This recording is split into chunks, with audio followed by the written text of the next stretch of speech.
Well, here we are. Good morning, Oscar. It's good to have you with us. We are excited to have you with us because of many reasons.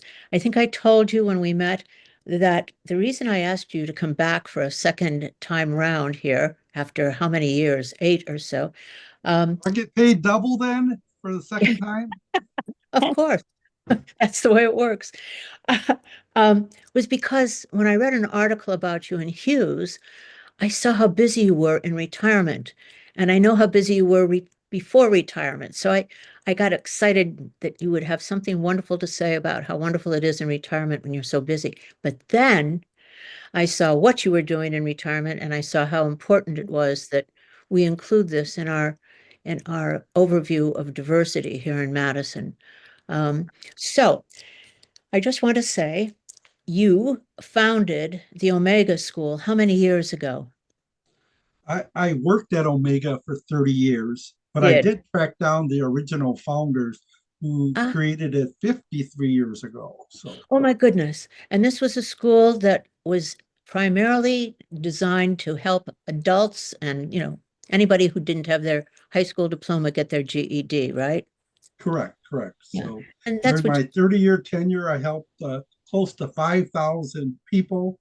And if there's any teachers in the room, we did it one to one. that So, is incredible. a student with an instructor, not a volunteer, working one to one. So, That's incredible. What's also incredible is that you were located across the street from what used to be Centro Hispano before they moved, and you were one of the more active helping agencies, if you will, on the south side of Park Street. So you were where it was happening all the time.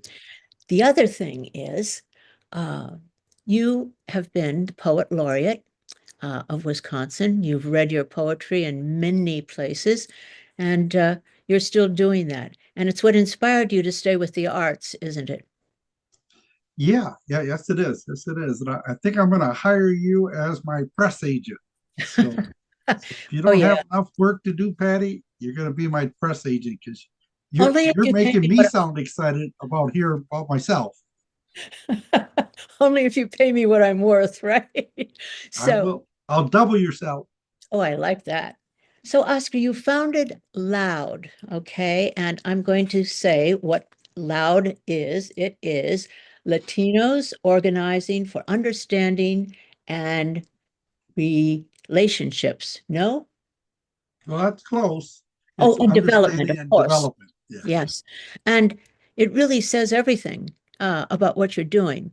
And I want to make something clear right now, and then I'm going to turn this over to you and not say anything. Okay. All I'm right. waiting.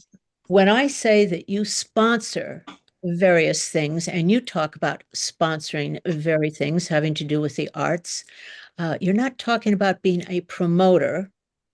You are sponsoring. You take nothing for this. This is strictly volunteer on your part. And your goal is to make sure that the artists of all kinds who participate in the artwork, the poetry, the music, um, are paid, not you, which I think is something different from what we hear. So now it's all you. You're my hero. Go for it. Okay. Okay. Well, thank you. Um, I remember being at the Lucier Center. It might have been 15 years ago. I was talking to my wife. It had been a while, It so has been a while. We've been doing yeah, this I for a remember being in the back room, and Mhm.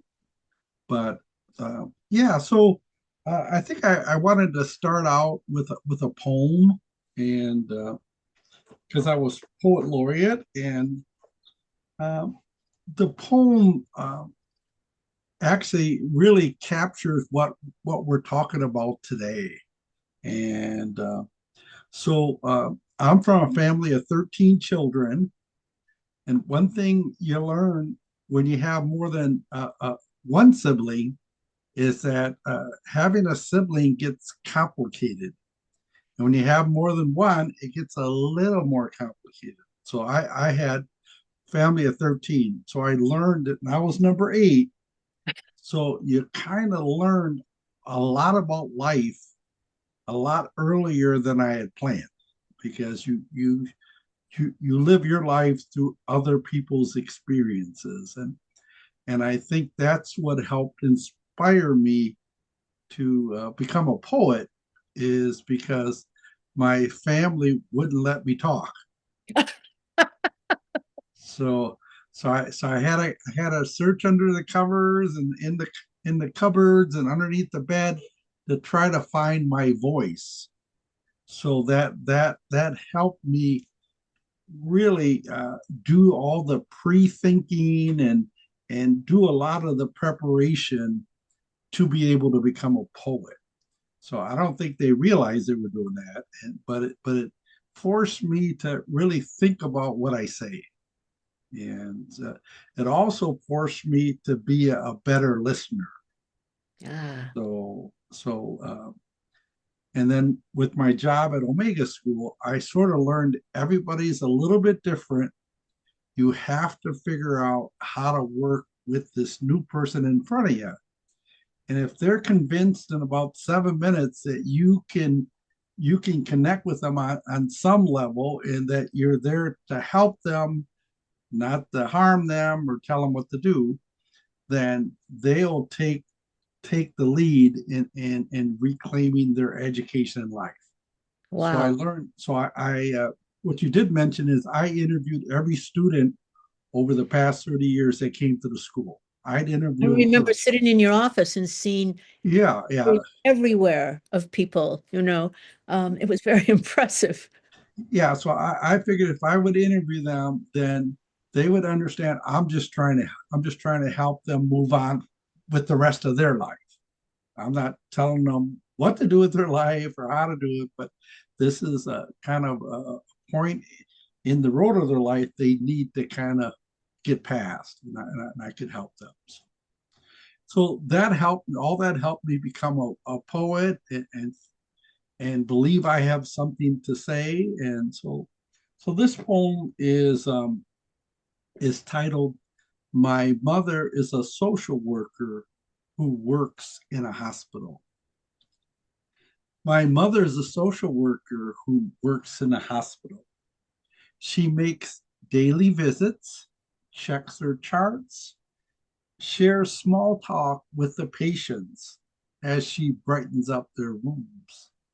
My mother is a social worker who works in a hospital. She's always the first one at the scene, just like the television doctors, whether in the birthing room at my niece Amanda's arrival or on the operating table, medicine strapped door. My mother is a social worker who works in a hospital. My mother translates for the Spanish patient. She, especially after surgery, she touches their fear with words that can heal. My mother is a social worker who works in a hospital. Surprisingly, there is little blood on her pink uniform, just a day's sweat and dirt. You wouldn't know she was a cleaning lady if you looked in her eyes. My mother is a social worker who works in a hospital. So you can clap if you want. I might not hear it. You can clap. Oscar, you identify yourself primarily as a poet. I like that because it says so much about you. You identify yourself as an artist of poetry. Um, I'm going to just grab the book that I have just to show everybody. By the way, I tried to buy, and I'm going to say the name of the book now. I didn't know there were Latinos in Madison. Is that Oh, the title of well, a that's pretty title close. of It's a book? Latinos in Wisconsin, but In Wisconsin. And yeah, you are working on editing the fourth book. And as correct. such, you touch so many different poets, essayists, short story writers of Latino descent who have something to say, and they all have something different. Um, Please proceed while I grab the book. Okay. And what when I share this poem with I go to a lot of schools, and it's really it's really about, it's not your title, it's what you do. It's, it's, my mother would go into, you know, she was after she raised the 13 children, then she went to work and she worked as a cleaning lady at St. Mary's Hospital in Racine. And so she would go in the room and kind of like I do, survey the whole room, read the room, and then she would see a little card, a little postcard. And as she's cleaning a little bit and she's going around here and it kind of gets close to where the card is, she goes, "Oh, that's a beautiful card." And then the patient, because when you're in the hospital, it's the loneliest place in the world. Some people don't visit. I don't visit hospitals. Some people don't visit hospitals. It's not a place anybody really wants to be, and so it's a lot lonelier than it's supposed to be. So then the person will start talking about the card, and then my mom would, still cleaning, would notice, "Oh, there's a wonderful plant there. That's a beautiful plant. What kind of plant is it?" And the person would kind of talk about the plant. Her daughter got it. She loves begonias and all this. And then when my mother passed away, about actually now close to 30 years ago, some I gave a presentation at her wake, and somebody came up to me. She goes, "Your mother took care of me when I was in the hospital about 6 months ago, and I was just feeling so bad. And she got me talking, and she got me not worried about the stress I was in, but just kind of just got me thinking about other things. And you need to heal the mind before you heal the body." And she said, I nominated her for Employee of the Month. And I saw I got her name, and I saw that she had passed away. I needed to come and tell somebody. So it's not what position or title, or it's what you choose to do, and it's your actions, and that's what I've done in retirement. I realized that I love doing stuff in the arts. That's something I thought about, and this is about 3 4 years ago. I just said, well, uh, I'm going to retire, and I want to do what I want to do, and I just love being in the arts. And I'm currently on the symphony board. I'm on my second 3 year term, and on the symphony board, we were able to hire um, Robert Reed, and he came from the Plano, Texas area.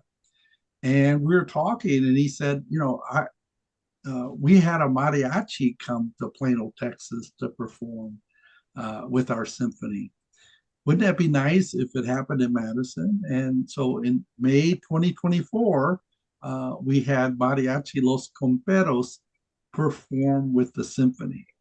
So while it's great to have the artists on stage, it's even better to get diverse audience.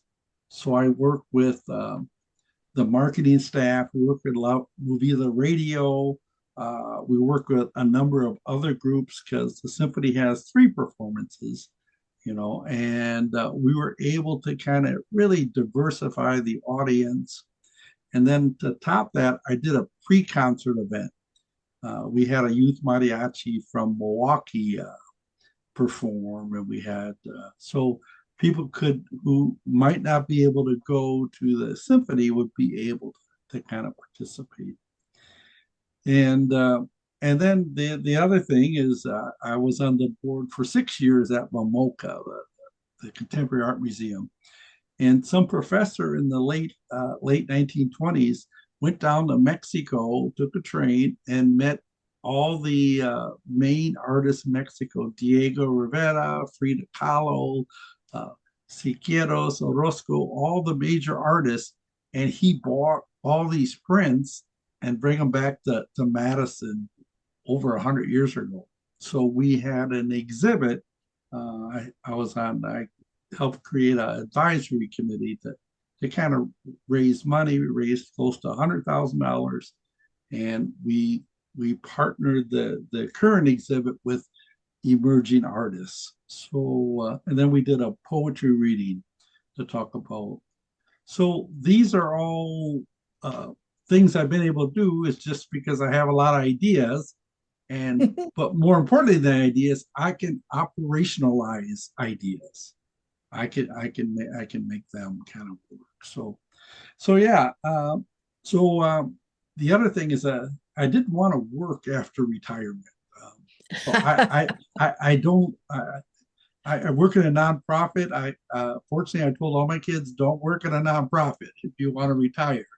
But but things kind of worked out where when they had some additional COVID resources after the pandemic, and so we were able to increase all the staff salaries, which they were happy about. And the second thing I did, and probably the more visionary thing I did, is I decided the organization was small enough that it really to be around for a long time, we needed to merge. So we merged with the Literacy Network. Um, we I had remodeled our building. I had paid off the mortgage. We were able to give them almost over $150,000. We raised another $300,000. And so we did it for two reasons. One, altruistic reason, which is to make sure that Omega would continue way past when I'm long gone. And I think the second thing, and it was probably a more selfish reason, is I know how difficult it is to run an organization with and doing everything. At the organization, I was a grant writer, I was a fundraiser, I was a marketing person, and I think some of our young people aren't built to do all those, to take on all that responsibility. They'll take on, just being the president of the company, and just any other job when they start out after that, they'll do it. So I did not think someone would be able to kind of run it. And this is 2024, not 2025. So I wanted to make sure that 2 years from now, someone wouldn't come up to me and say, Omega's not working. Can you come back out of retirement and fix it? I said, no, I fixed it before retirement. So I know at the Madison Community Foundation, their major dinner in front of 800 people, they thanked me, asked me to stand up. But now in May, when they had the dinner, there's a realization a lot of organizations need to merge because of the federal cuts, not only to their organization, but to our governmental units, both the state, the county. There is going to be a lot less resources for organizations in the time to come. So it's good to be good looking. It's even better to be smart and kind of foresee the future. And I knew probably about 15 years ago I was going to keep the organization small, focus just on GED, and I knew we were going to have to merge, and I found the right partner. So it really worked out. But I think about a week ago, I signed my last document from the merger. That was December 31st. So those are not easy things to do, and it takes a lot more time. Um, the other thing is that I don't golf, I don't hike, I don't garden. I don't expect to have any. My children are 39, 38, 34, and 32. I don't expect to have grandchildren at any time in the next 5 years. And I don't have pets to take care of. I love when other people have pets, but I don't have any pets. So kind of no things that kind of keep me tied down. And I it's important to know what you like, but it's more important to know what you don't like. So I've learned that I have people who help me on one thing.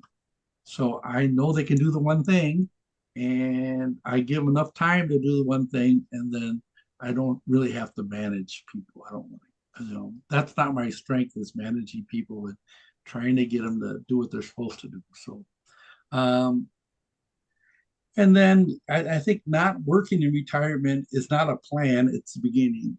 So I saw a lot of people post COVID that had retired, and they thought retirement is not working. And so, I could just see them kind of struggle to try to find whatever that, because we have a work identity, and then kind of, we have a grandparent identity, and then trying to kind of have enough things. And I did not realize that the day is like really long. I've always had a lot of things to do. Like right now, it's only 10:22. Now I've written a grant, I've done a press release, I'm chairing a Rotary genealogy committee. So I reached out to a couple people. I got one of our writers, he lost his manuscript. I got it back to him. I invited 6 people to go to the soccer game tomorrow. Yeah, they're from California. I'm going to the soccer game tomorrow, and tonight I have an event called Art Party in Verona. It's a monthly gathering of artists and creative people, and we'll be at a place called Alice Good Specialty Coffee in Verona. Has anybody been there yet? Alice Good Specialty Coffee. Um, Yeah. Oscar, Barbara, you Yep. had a question, I think. Yeah. Oh, Wait, excuse me. Barbara, you're muted. Never mind. Can't hear you. Can you hear her, All Oscar? right, sorry. I was trying to yeah. unmute. I always do it wrong and go after the little red mic. Okay. Um, sorry. Oscar, thank you for talking with us. It's all very interesting. And you piqued my interest around the Omega organization, which you were so instrumental with. Could you share in a little more depth what Omega, I know what they do. You told us that, but how many clients do you serve at a time? Where do your teachers come from? Your one-on-one teachers? Are they certified teachers? Are they volunteers? And just curious a little more about the Omega organization, if you would, please. Sure. So Omega serves about 150 students a year. It's very specialized in the sense that we're part of a continuum of services. If you want to just go and it's primarily the GED test. So we're sort of teaching to pass the test, not teaching for learning. So that sometimes, all our public schools, that's the challenge, is with standard. So the first option is, if you're smart enough, you're just a little lazy and play video games, and your parents didn't yell at you enough to go to school, and you can just go and take the test and be done. You just go to Madison College at the GED Testing Center, and you just sign up for the test. They'll give you a little preliminary thing, and then you just go and usually people are just smart enough to pass the test without studying. They're smart, probably a little lazy, probably a little got away with a little too much. So that's the first option. The second option is Madison College. They have an adult basic education program. They do it where it's a classroom of 12 to 15 students. And for a lot of people, that's what works. They're used to being in a class. They're now in a class, or someone in front giving instruction. You can kind of listen and learn some stuff. There's like a book you can follow, and you're able to kind of, one test at a time, kind of do that. It's just the students that come to Omega, they if they're in that class, there's a really cute girl that's in the front, and that also happens to be his baby mama. So he has a relationship with that person. And at the present time, because he's in a GD program, he's not really working. He's not really paying child support. He's not mature enough to have a positive relationship. So it's a little hard to focus when the baby mama, and now the baby mama has a boyfriend. He's sitting right next to her. And then, so it's a little difficult to cut. And then some of our students, they like, they've gotten in scuffles because they're angry. They might have grown up poor, might have been in a gang. There's another guy on the other kind, and they got in a fight like 6 years ago. And now, it's just so hard for some of us, they can't focus because there's so many other distractions. You seem like you're an educator. You need quiet support. You need people to focus. And if you're focused on everything else, the learning kind of goes over their head or never engages. So our students can't function in a classroom. They don't have the maturity. They don't know how to keep their mouth shut. They don't know how to keep their hands off people. They're 17 to 22. They should know these things. They should know these things. But as you well know, they don't. They don't. So what we've learned by doing it one-to-one, so what I've learned, and I hired 90%, all the instructors, they heard 99% instructors I hired, is I hire nice people.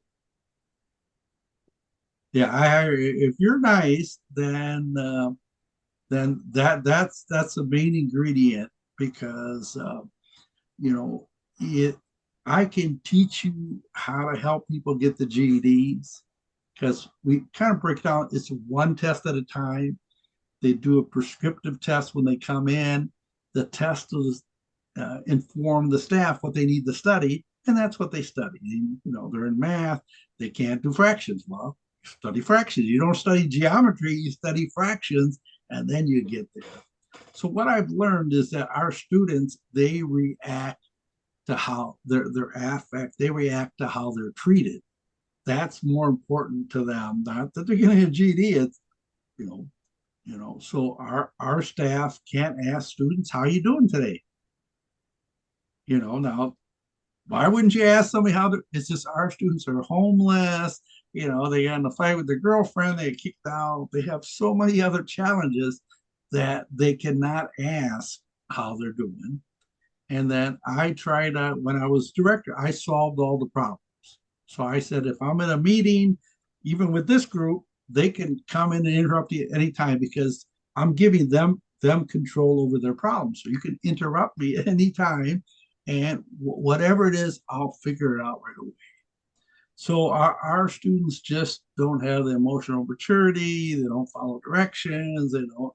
It's a bunch of other stuff that have nothing to do with learning and everything to do with learning.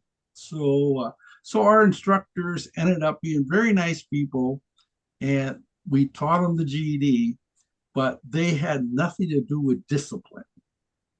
And so if a student was on their phone when they're supposed to be studying, and they would just send me a text, say, hey, they're on their phone. They come in Wednesday morning on their phone, and he comes back on Monday morning. So Monday morning I go in, and I'd wait till I see him on their phone. And I said, hey, are you trying to call me? And I go, well, no, I know, because I can save you minutes if you call me. I'm right here. You don't have to get, oh no, that was, I said, well, here, you're only here for 4 hours a week, not a lot of time. You need to take advantage of that. And, but if you can't, I got like a simple rule. I take the phones from my kids, and then I give them to my own kids. And my one son just got a, iPhone 20, so that my daughter wants one. So if you can't handle it, then I promise to take it away from you. So it's helping them learn how to reason without punching somebody. Wow. They're not going to punch me. They're not going to,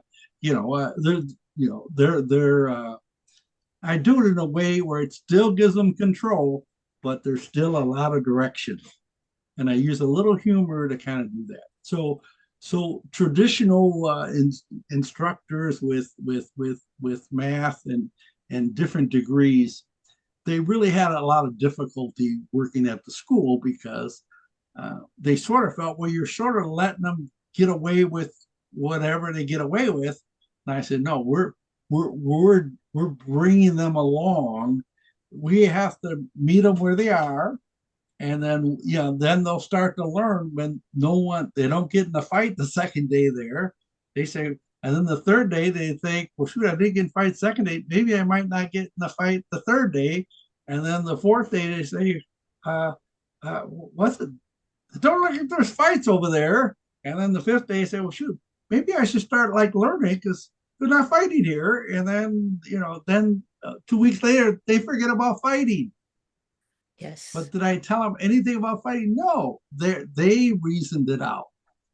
But I was there to make sure no fighting. Or I'll say, I'll beat you up if you want to fight. I'll just beat you up. We'll just keep it simple. And then they would laugh. So it's helping them learn how to reason. And nobody talk. That's the other thing is nobody talks to kids. I mean, I'm sure you had children and you reached out to the ones you could, but there's too many that have very different problems, right? Each kid has their own kind of challenges, and you in a group setting you can't address all their challenges. And then when you work with somebody after school who wanted more tutoring or one-to-one, you could see your interventions or your support, you could see it making a difference. It's just we're able to see that with adults, and then they kind of respond. Wow. Mainly because when they're a class of even 20, and there's no classes of 20 anymore, it's you have to help the ones you can, help one or two other ones, but the rest you just sink or swim because you just don't have time in the day to do that. But I do tell every teacher I meet is all the kids that you felt that you failed ended up, if they're here in the area, came to Omega and I helped them. But That's because our students know more than they should. Yeah, when I meet them, so somebody went to seventh grade. That's all they went. They got in fights all the time, but they knew more as a seventh grader than they scored really well. It's just just too many other things. So most of I always thank every teacher. When I first started, I was mad at a lot of teachers because they would say, "Oh, this teacher did this and that," and then I realized after I was there that everybody's trying to help, but when you're trying to help and the person isn't ready to receive the help, then it doesn't work. And if you have children, each one's a little different. You have the first kid does everything you say, follows directions, does good in school and sports, has a lot of friends. The second one, doesn't listen, then you kind of, so that's probably the best way to kind of explain it. So yeah, so we really don't have teachers. I don't know what's going to happen at whatever they do after this. The good news is somebody else is going to do it, and I'm not going to worry about it. I did what I was supposed to do, and I did it good, and I got out. So it's up to them. And they did hire somebody that worked with me for 5 years. We're friends, and I give him advice when he asks. And if he doesn't ask for advice, I leave him alone. I'm Barbara, that was quite an answer, but Well, I mean, clearly, I have. It's unfortunate I have to explain everything because it's that complicated. So, but what you just explained, you explained your whole way of being. Having watched you do other things, you make things happen by listening to where people are and helping them move from that point to something else. You do that in everything you do. And I realized that when I got your book and started reading it, that the diversity of opinions and concerns and heartfelt issues were so different, one artist from another. So I just see you doing the same thing. That's your mode of operations. And I must say it works well. So Thank you. but most people won't do that because you want to present, you know.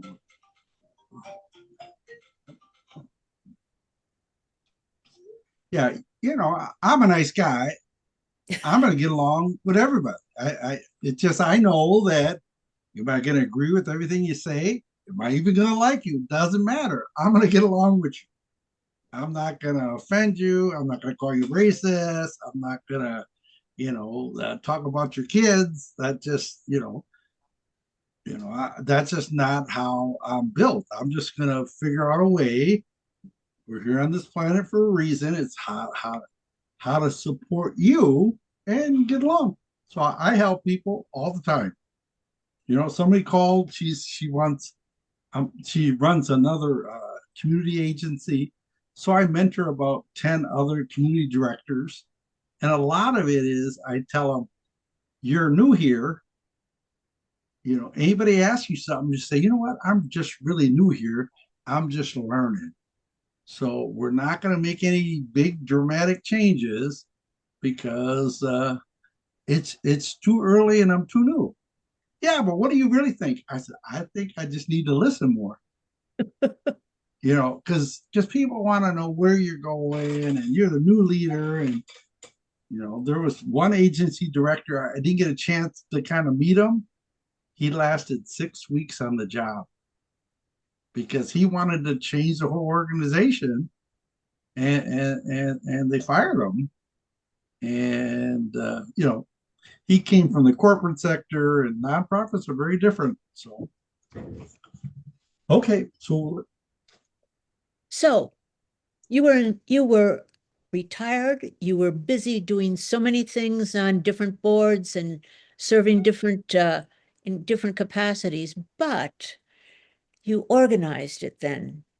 Loud is an organization, and you took over things that Centro Hispano was doing. Is that correct? No, that does. So in Madison, there's a group called the Center for Community Stewardship. So when you're starting a nonprofit, you need what's called a fiscal agent. So I found this organization in town. They hand meaning they handle the financial resources. So the check goes to them, and then they'll issue checks for. So they handle the financial end, and so that's how I got started, and then we got a couple of grants and things like that. So that was the next thing. I planned 3 years for Loud. Um, so in 2022, I started uh, hosting events, saying this is what I was going to do, and because I know there's going to be some ramp up time. And so now, if it was today and I was going to start an organization, it wouldn't happen. There's just mainly because of there's a lot of people are laying off people. Public radio. I'm on their board. They laid off a lot of their key programming staff because that's just. So if I would have started now, I would just probably be old and retired instead of very busy and retired. So timing is kind of good.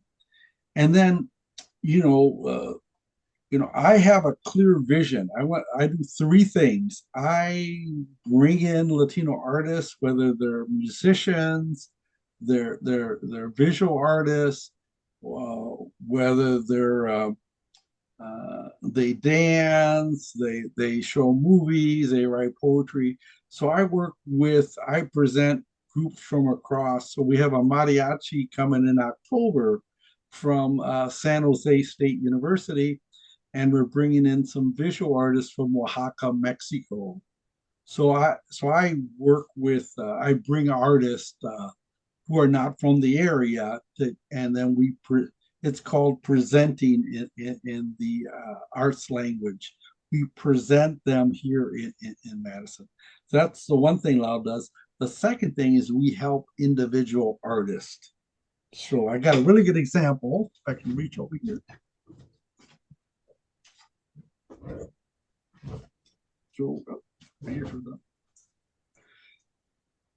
so I had an artist that did, uh, she was a mother. She struggled with postpartum depression, and her family, she had a baby right at the beginning of the pandemic, and her family was gone, and she just really struggled with, and I realized with my wife, I remember her saying one time, I kind of liked when the baby, our firstborn son, was inside me, because now that he's out, I got to get diapers and the stroller and formula and Similac and get him dressed for the winter and snowsuits and all that. I kind of liked it when he was just inside because I knew where he was. I could take care of him. So I didn't realize almost 40 years ago that that's what part of postpartum depression is. So I bought this painting for $35. So it's an abstract painting, and I keep it here because now she's selling 10-foot canvases for $5,000 to $7,000. I helped her get a couple of fellowships, a couple of grants. I've connected her over the years. When I had an event and she was featured, we selected her as the artist we would profile.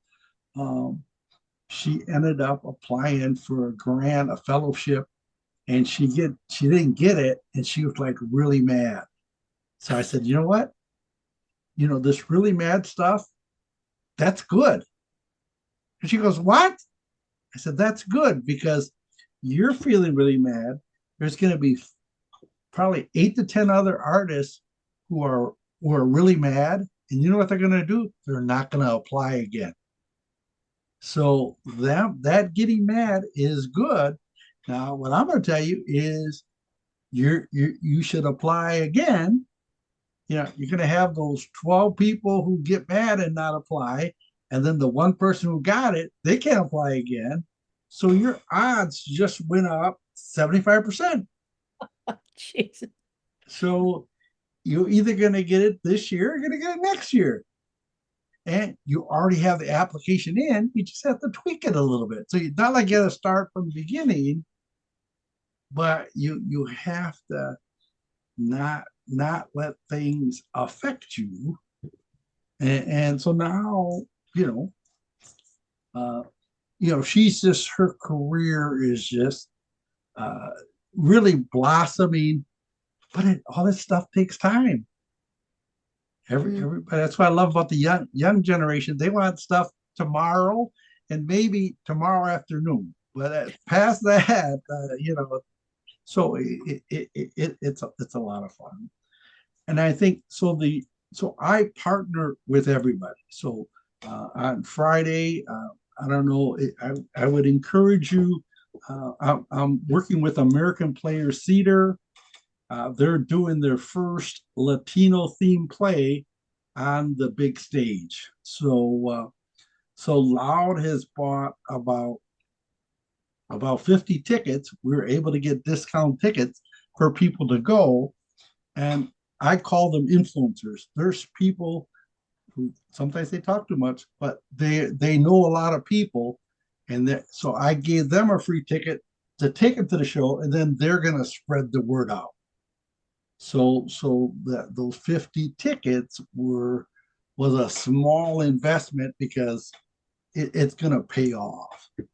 And then I had the cast last Friday come and meet at Centro Hispano and come and meet some of the community members. Once again, when you see somebody on stage, and I didn't realize that, when I went to the performance, they had a talk back last Wednesday. And then the artist that I had met kind of said, I just want to thank you for coming. It makes such a big difference when you know somebody in the audience. And that had not occurred to me, I'm just another person in the audience. But they were very inspiring at this reception. I had them talk because it's a Latino themed play. I said, what have you learned about yourself being involved with this play. And they were very profound. I mean, I think some of the people were kind of shocked at how open they were about what it meant to them. So, now Karen from Central is taking a group of 60 kids to go see the play. Great. So, did APT hire me as their marketing person? No, no, they're doing a great play. I can help because um, because I can, and I'm gonna make it happen. So I can connect them with other people, and I reached out and tried to connect them with a Spanish radio station. So if they respond, that's good. If they don't, that's good. I said I'll connect them, and I still might, but you know you you know sometimes people ask, oh, how much work it is. How, boy, you get all these things that you're working on. Doesn't that get to you? No, it's just the job. I got like a little list here, and all I got to do is do it. See, now I got the list. There's no work involved because the work is thinking about it. And then, like today, I had to be on this call. So this morning was a good time to write my speech. I just heard you say, I do it because I can. Yeah, So there's no work, but I do. But I was able to take over these other events. There was our Latino Chamber was doing something called Latino Art Fair, and they did it at Overture. They had done it for 7 years. In the beginning, they asked me to be a poet, so I read poetry at the first one, the third one, and the seventh one. So I was familiar with the event, and then I was able to kind of take it over. What's good is that the newspapers know what it is.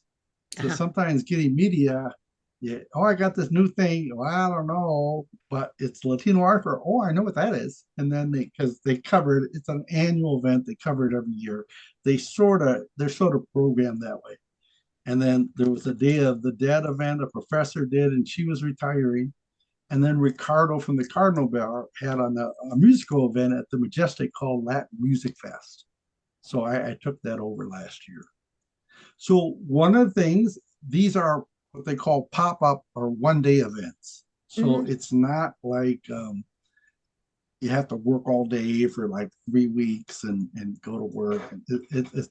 It's an event. So I'm probably an event planner, and but I know enough, both individual contacts and media contacts to make it kind of happen. So, and then probably the third thing with Loud is we partner with other people.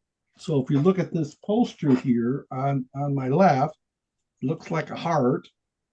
My friend Joe Lenas from the Wisconsin Chamber Orchestra said, Oscar, we're trying to kind of get a new poster. We had the same guy designed a poster for 15 years. So we're trying to get a new artist.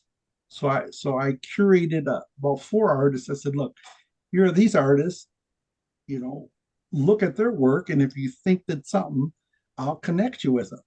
But don't do an open, we're looking for Latino artists, then you get 50, then you got to sort them all out. Most of them aren't that good. And then people get mad because they don't get selected. So you keep it small, curated, people that can pull it off. So she did that poster, and then she did a second poster this year. So the artist knows I did it. Joe from the chamber orchestra knows. I don't need other people to kind of know. That's not why I do it. But the people that matter know I did it. That's all. That's all that matters. So, and then so let's see.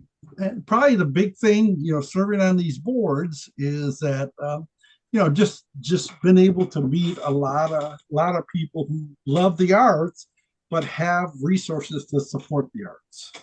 So I do at least 2 events a month, and I invite people, and people just like it that I'm out there doing stuff. Because every time they see me, what are you doing? I'm working on this, that, this exhibit, the book. I'm always doing something, and they get like I said, tonight we have what's called an art party. We'll have about 50 people there, 50 to 75 at this coffee shop. They have a gallery, they have a mural in the back, and half the people have never been there before. So it's going to provide additional customers. They're going to meet the two sisters, Colombian sisters that own it. They're going to buy more coffee and all that kind of stuff. It's really building community, kind of one person at a time. So that's what's kind of happening tonight. And then on Friday, there's a group from California that's performing in Milwaukee. So we're a sponsor, like about $500. So we're supporting them, and then 10 people are going to the concert as part of that support. So yeah, so it's so I'll be in Milwaukee to listen to some amazing music on Friday, and then let's see, and then I think the final thing is that I generated enough resources where if I want to do something, I can commit. I can commit today. Somebody came up with ideas. I'll do it today. And so, for example, I had a professor that I'm working with a group in Dubuque, Iowa, young professionals, with a professor in the University of Viterbo, with another professor at Oshkosh, and then a magazine publisher in Sheboygan. So they came into Madison. I put them up at the Inn on the Park. They went to see the movie Coco. They saw the pre-concert event, and I said, "These are things I'm doing. If you want to be part of it, you can, and we'll try to figure out how to make it work." And they've each 3 out of 4 took me up on it, and so we're building that kind of network. So, and then one of the persons was looking to change her position. I helped her get a job. I helped kind of coach her how to present herself in the interview with the art. So for the most part, this is it's not work. It's fun, and it's yeah. And probably the most important thing I have in my life is I have a very, very, very supporting and loving wife who lets me do whatever I want to do. So she has her own life. She's a gardener. She likes outside. I get my Sundays off. I'm a big Packer fan. I went to Brazil last year for the Packer game. Me and my son went to London. We're going to 2 games this year. He lives in Phoenix. We're going to go in Tucson. We're going to go to the Cardinal game in October. And then we're going to go to Lambeau to see the Packers play the Bears. We were planning to go to Dublin if the Packers are going to go there. So I'm a big Packer fan. So I have my Sundays off. So she does stuff with her girlfriends on Sunday. And today she's retired, been retired 5 years, but she's a master gardener. And the best way to explain is she has her garden in other people's houses, and she gets paid to do that. So yeah. So and all our clients love her, and yeah, so if I didn't have that supportive person in my life, I couldn't do half of this, because I mean, once you get this old, it's always good to be in a relationship, and if in relationships, it takes a lot of time and effort. So Yeah. You we've mean it's just nice to learned. go home? It's nice to go home when you're so busy. Yeah, and we have one special rule: we don't argue. So we never argue. When we travel, we have the 2-week argument rule. So if you want to argue when we travel, you have to wait 2 weeks. And then after 2 weeks, if something is still bothering you, then you have to realize you got a problem. So I so see. no, I so see you have many, many roles. I hear you as a connector. You're a connector, and you're a connector in the art world. Um, Everybody in Madison who is involved in art in any way knows you, Oscar, and it's those capabilities for you to connect people because you listen to what they need. And I think again, when we spoke, the thing that impressed me about what you do is that you do it for their success, not yours. That's the key. And that's your pleasure and your joy. So I can't thank you enough for sharing that with all of us. You've given us a lot of things to think about beyond art. But just one more time, I want to ask you, when is your 4th volume of I Didn't Know There Were Latinos in Wisconsin going to be available? It's going to be available soon. So, Okay, I yeah, hear yeah. Me No, too. it's I have the 3rd volume. that'll be the fourth. That'll be the fourth. So the plan is to do the 4th volume and then reprint the other 3, because the first one was done in 1989, I know. and actually I think I have one of them. And by the way, folks, these This are one was done available in in the library. This one was done in 1999. So we're gonna reprint, and it'll all be print on demand. So yeah, so I used to like that one. I spent $8,000. I had to print $8,000 worth of books, and I put them right next to my ex-wife's bedroom, and she loved it. That's probably Well, why we're I divorced. must say But to everybody, if you yeah, want to read yeah, something that will create a sense of diversity within a particular area, get this book from the library. Some of the libraries have the earlier volumes. They don't, this one is the 3rd. It was a revelation to me about the Latino community in Wisconsin because so many people contributed, but so many artists contributed. And then there was the one little essay or short story, and it says, I just have to get this because it was so perfect to explain what we're talking about. And it says, just a second here. Here it is. It made me want to get to know some of these people that wrote this. This is the one that said, I cleared the dinner table, but racism stayed on the table. Yeah, just amazing. So I thank you, Oscar, for all of the things you do in Madison, not only for what you identify as the Latino community, but how it enriches all of us for what you do. So thanks for taking the time. And I'm going to remember what you said about listening to people and responding to them where they are now. So thank you. Thank I'm you. gonna charge you extra for that one. Oh, well, I'll be in touch, Oscar. Thank you all so much. Okay, thanks a lot. Thank Appreciate you. it. Thank you. I hope I didn't talk too much. Bye. I can't get my video on, but